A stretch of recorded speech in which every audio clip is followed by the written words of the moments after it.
Hi everybody, this is Angie from tourangie.com, and today my little video is going to be about Colonel Sanders, KFC, and some of the places in his history in Kentucky that are worth a visit.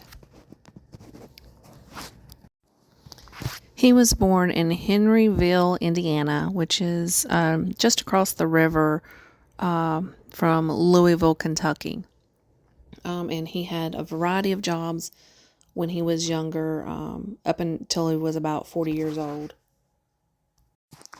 The picture I'm showing you here is of course, it says it's an insurance agency, but it was originally a Standard Oil gas station, and it was in Nicholasville, Kentucky.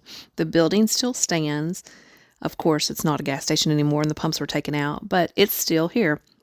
He was a gas pump attendant there, or he ran that shop there, that service station before until it shut down at the Great Depression, and then he was offered a gas station in Corbin, Kentucky, and that is where the rest of the story of KFC starts.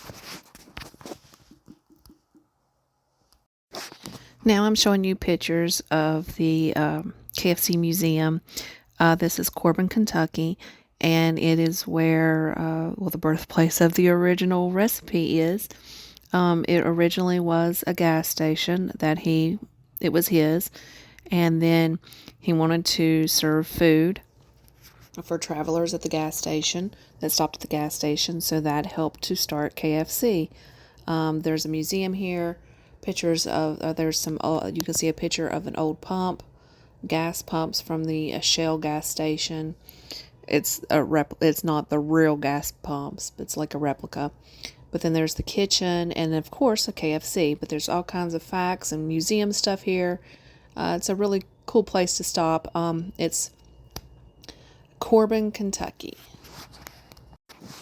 Corbin is not right on Interstate 75. In fact, that's why his gas station was so successful and the food, the KFC that originally started here.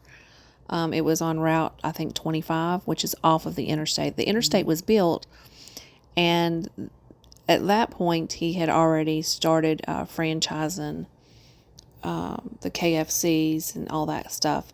But it wasn't a main spot to stop. Corbin wasn't a direct route anymore, heading north or south or wherever, because of the Interstate 75 being built. So, of course, then the acquisition happened, where it took off, and the first one built after the acquisition was actually in Salt Lake City. But at this point, Colonel Sanders and his wife Claudia had moved to Shelbyville, Kentucky, and that is where they opened the Claudia Sanders Dinner House. That's the picture I'm showing now, is the Claudia Sanders Dinner House. It's also was their residence. It's a huge place, and their residence was in part of it, and the restaurant was in the other part. And they served more than fried chicken. You can see in the next picture, it's a fried catfish. So it burnt down in 1999, but it's popular in Shelbyville, so it was rebuilt and still going strong. All right, so that brings us on to Louisville, Kentucky, and the grave of Colonel Sanders and his wife, Claudia. He died in 1980. She died in 1996, I believe. You can see from the picture that I've taken, there's a stain in front of the statue. So other people like me have laid chicken wings here in front of the statue. So I wasn't the only one to come visit the grave with a chicken wing. Anyway, or a chicken leg. But come and visit their headquarters in Louisville. And of course, Yum Stadium in Louisville is named after him.